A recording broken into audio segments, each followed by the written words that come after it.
Meus irmãos, por gentileza, abra sua Bíblia junto comigo. Apocalipse, capítulo de número 2. Apocalipse 2.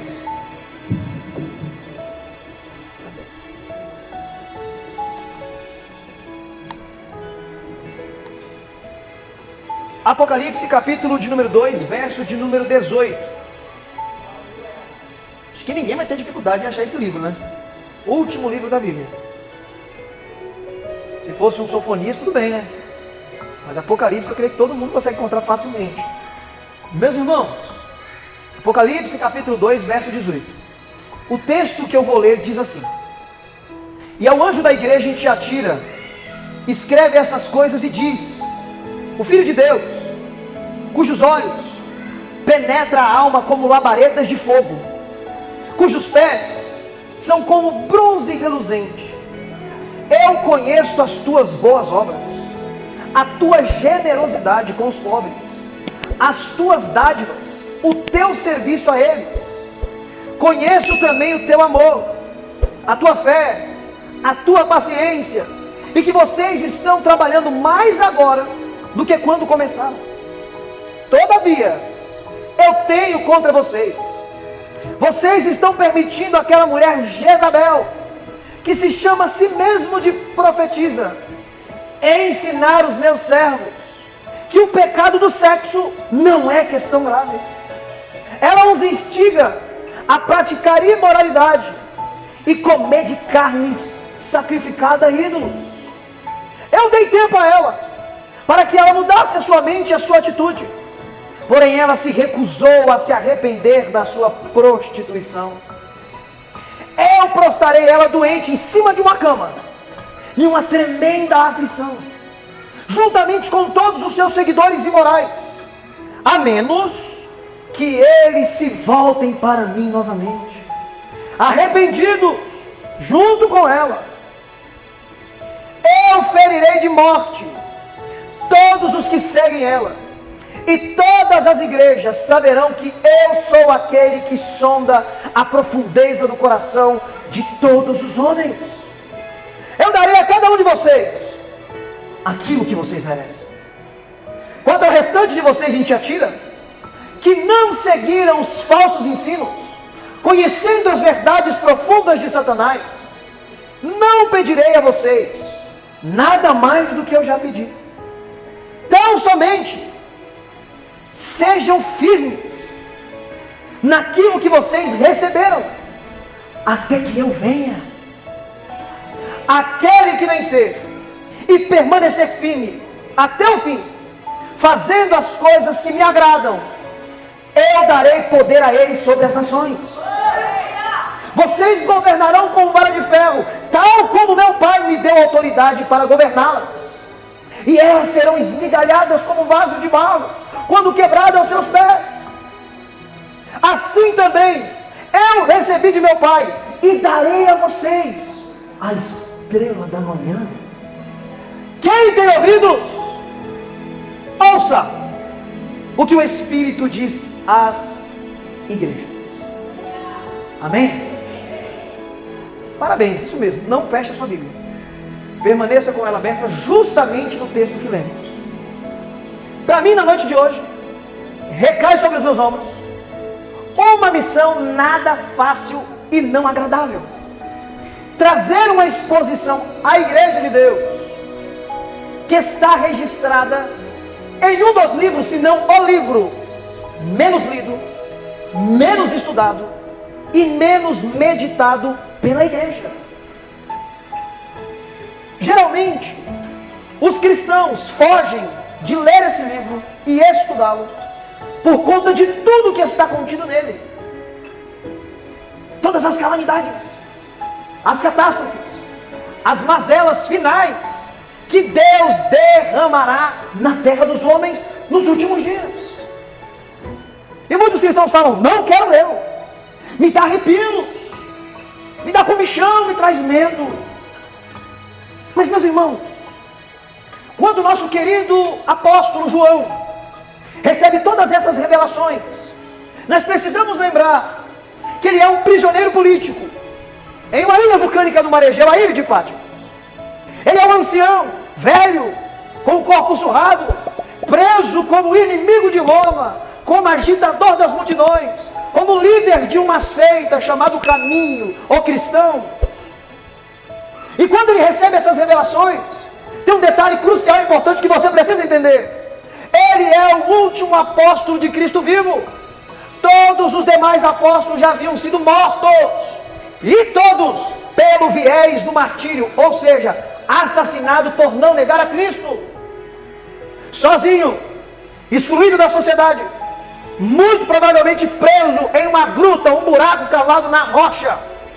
Quando todas as portas dos homens se fechou para João, é como se uma porta abrisse no céu e ele ouvisse uma voz: sobe até aqui que eu te mostrarei as coisas que são e que hão de acontecer. E tudo que você vê, João, escreve um livro e envia 7 igrejas da Ásia Menor. É nesse contexto que ele recebe essas revelações. E quando ele escreve esse documento, não é para trazer medo para a igreja, não é para trazer arrepio e calafrios para os cristãos, mas ele escreve esse documento para uma igreja perseguida. Ele escreve no intuito de trazer esperança, porque é dentro deste livro que nós veremos que Jesus Cristo, junto com a sua igreja, vencerá todos os principados e potestades das trevas. Louvado seja o nome do Senhor. É o livro da esperança. Esse é o cenário que João recebe essas revelações. Esse é o exato momento por volta do ano 94, 96 da era cristã. E perceba comigo que no capítulo 1, que João, ele é chamado por Cristo e recebe agora a responsabilidade de escrever tudo o que Cristo vai falar e vai revelar a ele, e enviar as 7 igrejas da Ásia Menor. É muito curioso que Jesus Cristo, ele faz um diagnóstico das 7 igrejas. E depois que ele traz um diagnóstico, ou faz um diagnóstico, ele levanta para essas igrejas críticas, elogios e traz recomendações. Para a igreja de Éfeso, ele elogia aquela igreja dizendo o seguinte: eles rejeitavam o mal, eram perseverantes e tinham paciência. Esse é o elogio. Mas ele traz uma crítica muito grave. A igreja de Éfeso havia abandonado o primeiro amor. E ele traz uma orientação: volte ao primeiro amor. Para a igreja de Esmirna, ele diz que aqueles cristãos suportavam de forma firme todo o sofrimento. E essa igreja foi privilegiada que não recebeu críticas. Mas Jesus trouxe uma orientação: seja fiel até a morte. Na igreja de Pérgamo, ela recebe um elogio: vocês aí têm mantido a fé em Cristo, mas entre vocês muitos toleram heresias e idolatrias. E eu deixo para vocês um conselho: arrependam-se. Ele traz elogios, ele traz críticas, ele traz orientações. Igreja de Pérgamo, sobre o texto que lemos, eu gostaria de pensar junto com você um tema para a pregação da noite. E o tema não pode ser outro senão esse: uma igreja comandada pelo espírito de Jezabel. É sobre isso que nós vamos abordar na noite de hoje. Mas antes, eu também quero te apresentar a cidade de Tiatira. Te falei do pano de fundo, te falei do contexto de João, te falei de tudo que ele viu. Mas o que era a cidade de Tiatira? O que acontecia nela nos dias de João? Uma cidade estratégica, importantíssima, centro comercial e industrial da Ásia Menor. Eles trabalhavam no segmento textil, lã, púrpura. O comércio era agitado. Além de ser uma cidade industrial, ela era o corredor do correio do Império Romano no mundo antigo. Um verdadeiro corredor para pessoas de todas as partes do Império. Cidade rica, cidade estratégica, porém uma cidade idólatra e imoral. Uma cidade pecadora, uma cidade promíscua. Mas aprove Deus, pela sua graça e pela sua infinita misericórdia, estacar a bandeira do Evangelho naquela cidade. E aí nasce uma igreja. E muitos afirmam que quem leva o Evangelho para esta cidade, a fundadora da igreja, não poderia ser outra pessoa senão Lídia, aquela mesma que andava com Paulo, a mulher de Áquila. E ela é citada em Atos dos Apóstolos, capítulo 16, verso 14 e verso 15, como sendo da cidade de Tiatira.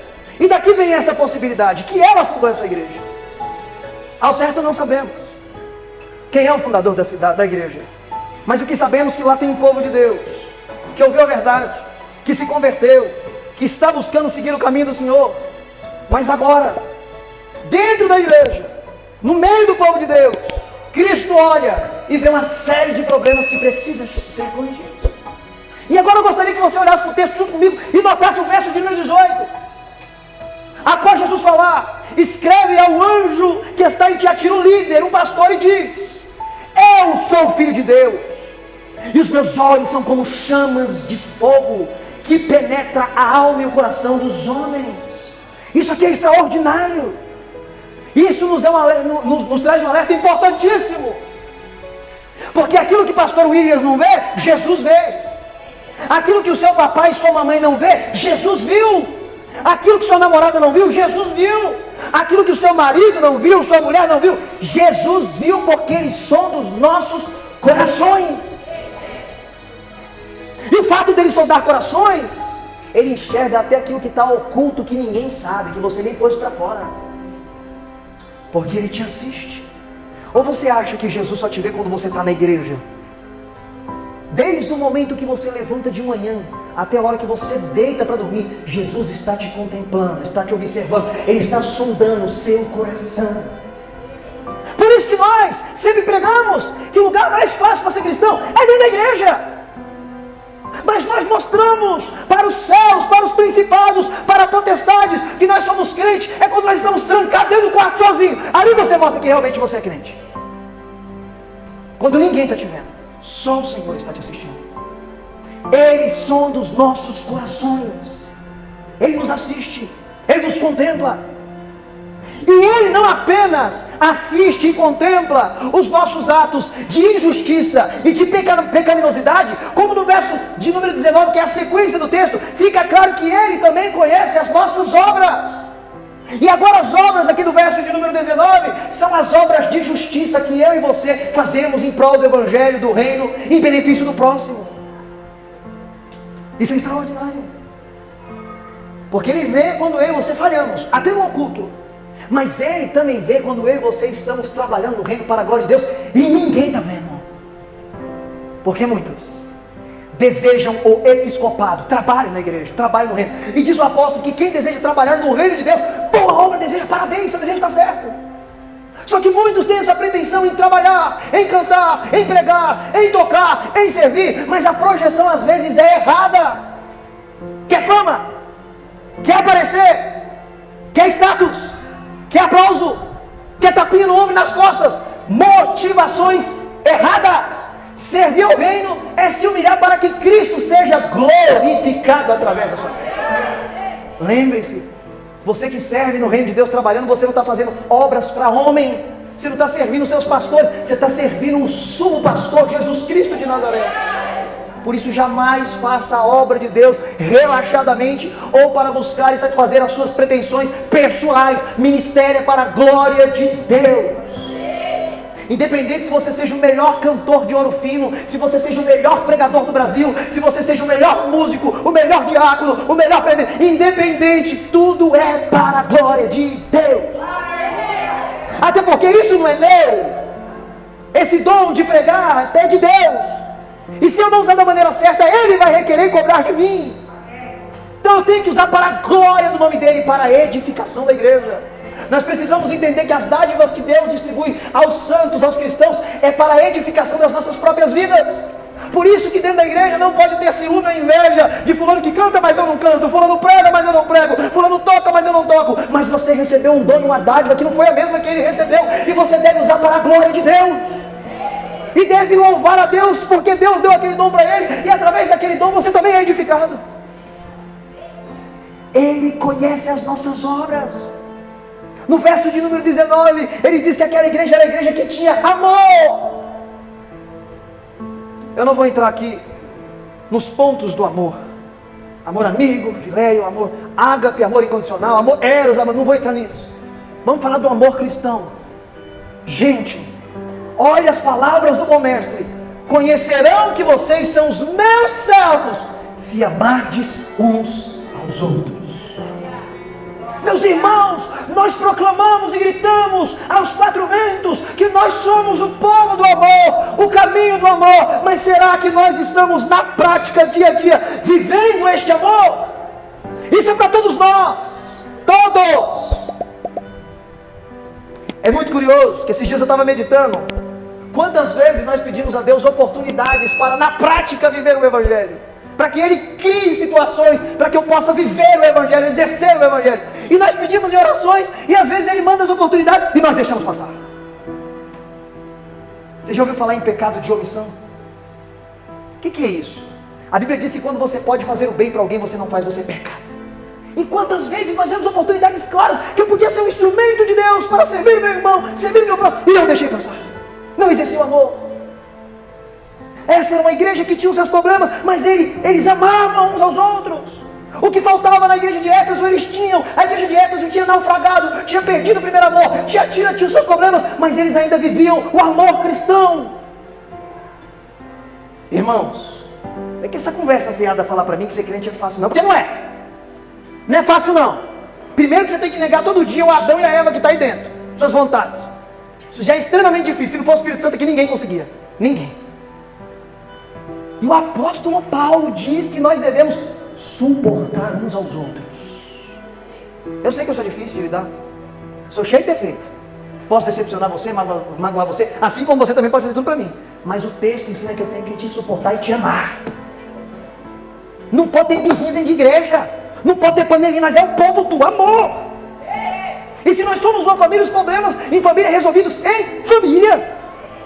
Não existe cara virado dentro da igreja. Nós amamos uns aos outros. Nós temos que entender que estamos caminhando para a mesma cidade, para o mesmo caminho. É a mesma eternidade. Não tem duas novas Jerusalém não, ela vai para o mesmo lugar. E se eu não conseguir conviver bem aqui te amando, como é que eu vou conviver a eternidade te amando? Independente dos problemas da igreja, Cristo sondava os maus pensamentos, os pecados, sondava as boas obras, e Cristo viu que aquela igreja, entre meios de muitos problemas, haviam pessoas que amavam uns aos outros. Ele também disse que ele tinha pessoas que tinham fé. E hoje, nos dias atuais, a nossa fé está tentando ser destruída com racionalismo. Aí você pega aquelas séries das plataformas de streaming, aí eles querem provar através da ciência os milagres da Bíblia. Não, porque quando ele atravessou o mar vermelho com aquela multidão, é que vinha um vento lá do não sei da onde, e a água batia na canela. Ah, beleza, ok. Mas quem que morre afogado com água na canela? Porque Faraó os seus homens morreram afogados. Alguém morre afogado com água na canela? Aí tem que ter mais fé ainda. Então fica a minha Bíblia.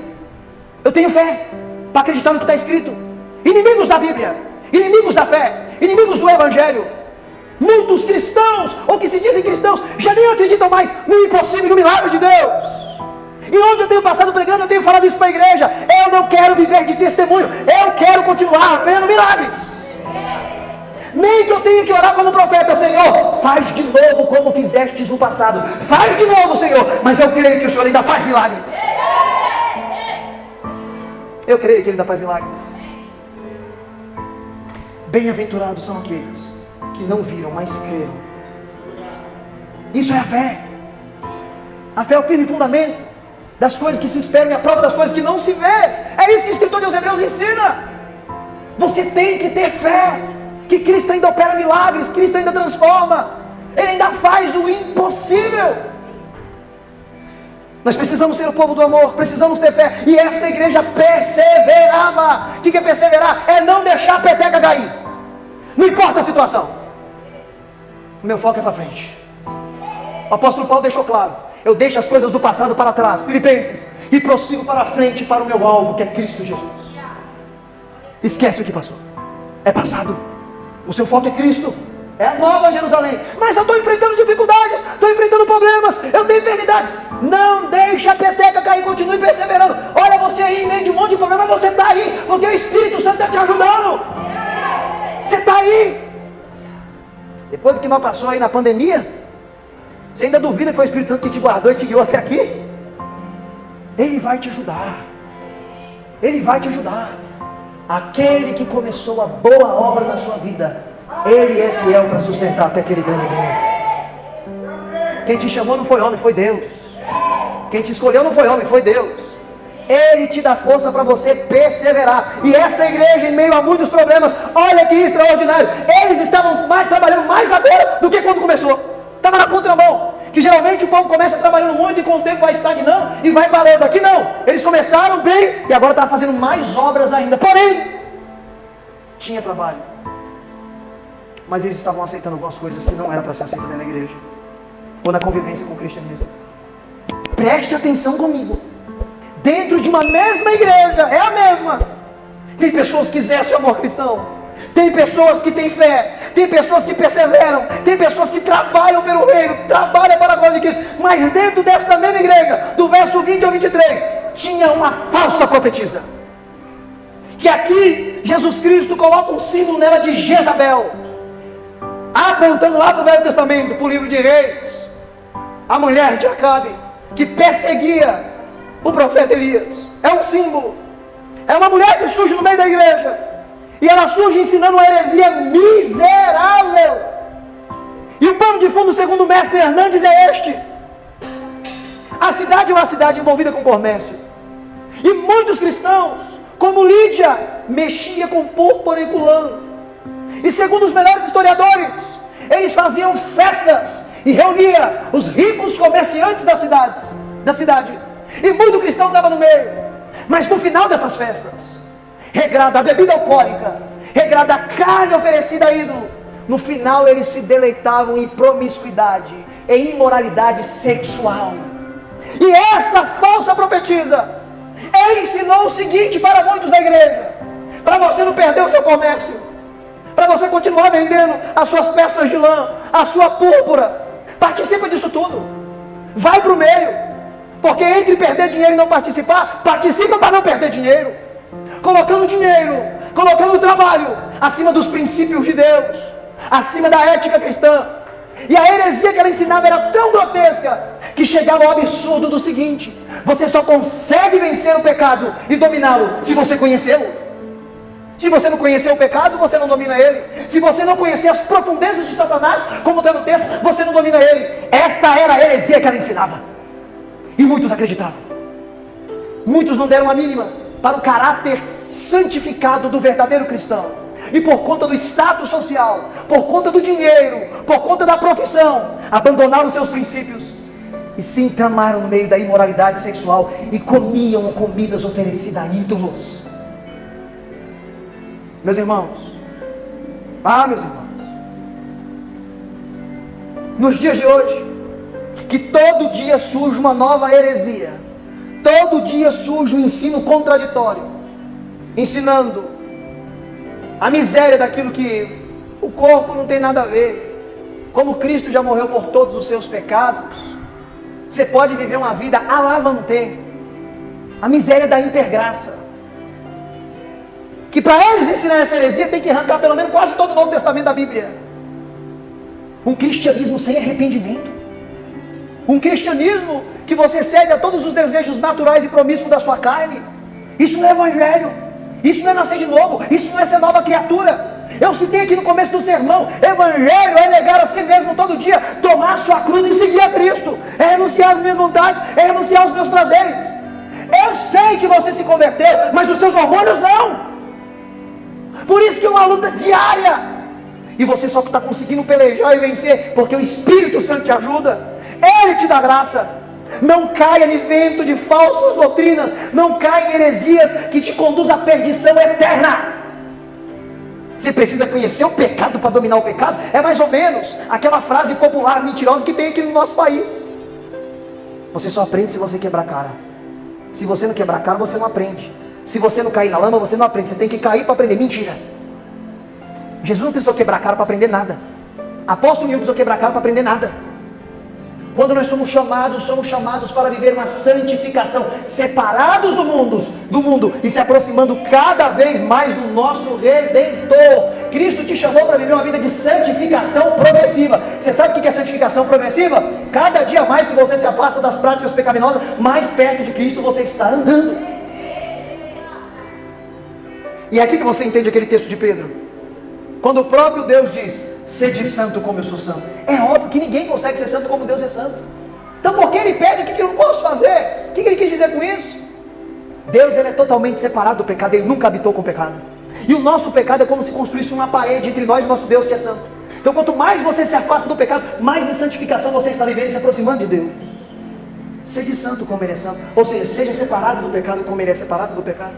A falsa profetisa ensinava multidões da igreja que mais valia a pena participar de toda essa imundícia, do que perder dinheiro, do que perder status social, do que perder o comércio. Era isso que ela ensinava. E o texto ainda diz que Deus deu tempo para ela se arrepender. Esse é o Deus de misericórdia que eu e você servimos. E aqui tem um ponto importante a ser ressaltado. Meus irmãos, vocês já perceberam que às vezes tem pessoas que são expostas ao escândalo por pecados ocultos que vêm a público? Isso acontece, olha outra, infelizmente. Mas preste atenção. Na maioria das vezes quando isso acontece, Deus já deu um bom tempo para essa pessoa se arrepender, ela não se arrependeu. Porque você acha que é vantajoso o escândalo que vem para a igreja? Quando alguma coisa acontece que escandaliza até o ímpio, isso é um prejuízo para o evangelho. Porque é mais um puxadinho para o ímpio falar, eles não é crente, é o que eles estão fazendo.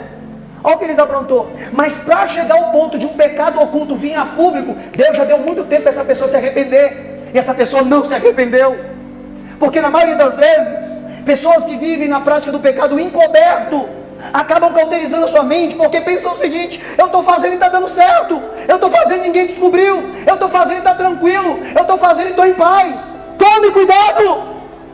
Não deixe o pecado cauterizar a sua mente, que isso jamais germina no seu coração. Porque Deus dá tempo. Talvez esse tempo do pecado não ter vindo à tona é porque Deus está te dando tempo para você se arrepender, para você abandonar.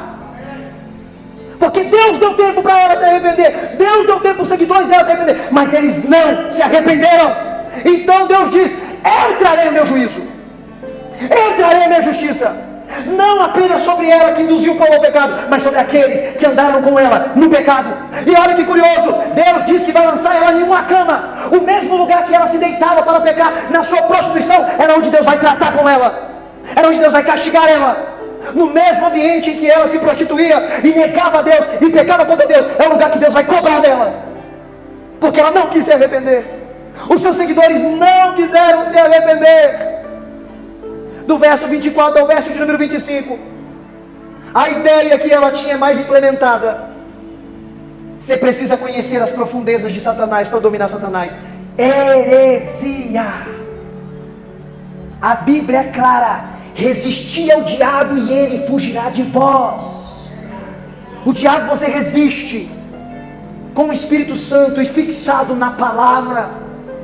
E com a carne você não brinca, corre das tentações, não enfrenta não. Lembra de José, ele não ficou para quedar não, ele meteu o pé. Não brinque a sua natureza, corra. O diabo você resiste. Não tente conhecer as promiscuidades, os prazeres do mundo e toda a prostituição, porque pode ser que você não tenha tempo. Porque eu já ouvi essa frase: vou ficar aí um tempinho no mundão para saber como é que é lá fora, depois eu volto. E se você não tiver tempo de voltar? Vocês estão dando risada alguns, porque vocês sabem do que eu estou falando. Até eu já falei isso. Não sou hipócrita para mentir para a igreja de Deus. E se Deus não me desse tempo? E quase que eu morri. Quase, faltou pouco. Muito pouco. Quem conhece minha história sabe o que eu estou falando. Muito pouco. E se Deus não tivesse me dado uma oportunidade? Se Ele te der a oportunidade agora, faça com que Ele faça aquilo que Ele vai falar aqui agora. Do verso 26 ao verso de número 29. Agarre firme aquilo que eu te dei. Ele te deu a salvação da sua alma. Isso é impagável, isso é inconquistável. Ele te deu. Agarre firme e não largue. Não larga não. Esse é o maior presente que você poderia receber na sua vida, a salvação da sua alma. Nada se iguala a isso. Prazer do mundo momentâneo algum se iguala a isso. Você que é crente, lavado e remido, que está aqui, que eu sei que você é, você sabe do que eu estou falando. Você que já teve aí uma vida largada, promíscua, experimentou os prazeres do mundo, mas sentiu a graça transformadora de Deus. Você acha que se compara com aquela merda que você sentia lá fora, momentânea? Aí todo mundo está assim. Por que não se compara? O prazer do mundo é momentâneo, é passageiro. Aquele que bebe e se droga para preencher um buraco no coração, que na hora, pelo poder do álcool, pela alucinação da droga, ele é preenchido, traz uma alegria mentirosa, falsa, momentânea, mas na manhã seguinte ele precisa de outra dose, porque ela não preenche totalmente, ela não te completa, não satisfaz você totalmente. Mas quando esse buraco do seu peito é preenchido com o Espírito Santo, você tem felicidade, você tem paz. Você pode estar passando por qualquer situação, você persevera, você tem fé. E aqui para mim, para você, acho que não tem coisa melhor do que você deitar a cabeça no travesseiro e estando em paz com Deus. tendo paz na sua alma, sabendo que se Ele te chamar, você está preparado. Se você partir, você está preparado. Uma consciência tranquila é um paraíso. Isso não tem preço. Você sabe do que eu estou te falando, porque eu estou vendo sorriso estampado no seu rosto. Essa é a alegria que dinheiro do mundo nenhum compra. Droga nenhuma consegue fazer essa alegria que você está sentindo aí. Nada, carro, fortuna, nada traz isso daí para você. Só o Espírito Santo. Davi chama isso de, sabe o quê? A alegria da salvação. Só nós podemos desfrutar da alegria da salvação. Um monte de ímpio morre, não tem esperança nenhuma, como diz Paulo em Tessalonicenses. Nós não somos como os ímpios que morrem, não tem esperança. Fica aguardando a reencarnação, vai nascer animal, vai nascer boi, não sabe de nada. Nós temos esperança. A ressurreição para encontrar o nosso Redentor. E além de encontrar o Redentor, nós passaremos uma eternidade com Ele. Aqui a nossa vida é passageira. Nós somos peregrinos. Meu menino nasceu esse dia, já fez 7 anos semana passada, meu Deus. Parece que outro dia eu tinha 15 anos, estou indo para 36, Jesus. É como sábio a vida do homem, é como o orvalho da manhã. Aquela menina no gramado de manhãzinha, 8 horas da manhã está lá, 10 horas, foi-se embora, sumiu. Assim é a vida do homem. Mas e a eternidade que não tem fim? É para todo sempre. Você imagina todo sempre você feliz, alegre, sem problemas, sem doenças, sem tristezas, sem mazelas, sem angústia, sem depressão? Vai ser bom, não vai? Eu sonho com esse dia todos os dias. Não vejo a hora. Nisso eu tenho ansiedade. Eu sei que não pode ter, mas eu tenho ansiedade de encontrar com meu Senhor. Ver Ele face a face. Como vai ser bom, meus irmãos? E é exatamente o que está aqui do verso 26 ao verso de número 29. Olha o que ele diz: aqueles que vencerem, que estão perseverando, estão lutando, estão batalhando, estes governarão. A ideia de autoridade, de poder. E governarão sozinhos? Não! Governarão com quem? Com a estrela da manhã. Jesus promete para aqueles que vão ficar firmes, para aqueles que perseveram: eu darei a vocês a estrela da manhã. E quem é a estrela da manhã? Capítulo 22 de Apocalipse. O próprio Cristo. Nós receberemos Ele como prêmio, recompensa, estar com o Mestre, vê-lo face a face. Enfim, eu acho que é a ânsia de todo cristão: eu quero ver Jesus. Nós cantamos isso, oramos por isso, aguardamos por isso, queremos vê-lo face a face. E essa é a nossa promessa. É isso que Jesus tem prometido para aqueles que vão permanecer firmes e não vão entrar em heresias, não vão cair na promiscuidade, mas vão lutar contra os seus pecados. E ele termina dizendo: quem tem ouvidos, ouça. Não é para entrar aqui e sair para lá, não. Isso é um problema que nós temos às vezes. Nós estamos ouvindo uma pregação aqui, mas a mente está no Netflix, está no lanche, está no patrão amanhã, está nos problemas da escola. Não, quem tem ouvidos, ouça. Entra aqui, desce para aqui, pensa no que ele está falando. Se desliga do mundo, que é muito sério. O pastor falou hoje aqui antes de começar o culto: Jesus está fazendo uma grande obra e Ele está vindo buscar a sua igreja. E ainda dentro desse documento ele fala: permaneça firme até que eu vá. Na Bíblia tem cerca de 1.800 promessas. E dessas 1.800 promessas, praticamente todas, quase todas, já se cumpriu até o ano de 1990. Restando apenas profecias dos últimos dias para a volta de Jesus. Com isso eu quero dizer, e isso aqui não é profecia, é uma projeção, um pensamento que eu tenho. Com isso eu quero te dizer que você tem grandes oportunidades de ser a igreja, o povo que verá Jesus voltar para buscar a sua igreja. Você já parou para pensar que privilégio que é esse? Porque eu falo assim às vezes: nossa, que privilégio tiveram os apóstolos de ver Jesus face a face. Isso foi privilégio. Mas imagina que privilégio você ver o céu se rasgar e Jesus Cristo voltar com grande poder e grande glória, com milhares de anjos, para nos buscar, para nos remir, para nos transformar, para que junto com Ele possamos governar para a glória de Deus. Você está debaixo dessa possibilidade. Mas para isso nós precisamos, igreja, permanecer firmes, agarrados na salvação. Ele continua te dando forças para vencer. Todas as igrejas receberam elogios, críticas e orientações, ou quase todas, Com Tiatira não foi diferente. Cristo elogiou essa igreja, eles tinham amor, tinham fé, trabalhavam mais agora do que no começo, mas aceitavam a imoralidade sexual, heresia e idolatria, que nós devemos repudiar. E Cristo trouxe uma palavra de orientação: arrependa-se, senão o juízo virá. E tenha fé. Se coloque de pé em nome de Jesus. Eu vou orar pela sua vida, pela sua casa, pelo seu casamento. E lembre-se, sobre todos nós não virá tentação que não seja humana. E Deus não nos deixará tentar acima do que possamos suportar. Vindo a tentação, Deus também nos dará um escape. É Ele que te sustenta, é Ele que te dá força, é Ele que te garante. Tenha fé. Continue caminhando o caminho do Evangelho. Continue lutando contra as suas vontades. Continue fiel na ortodoxia do Evangelho e apenas o Evangelho. Curve a sua cabeça. Senhor!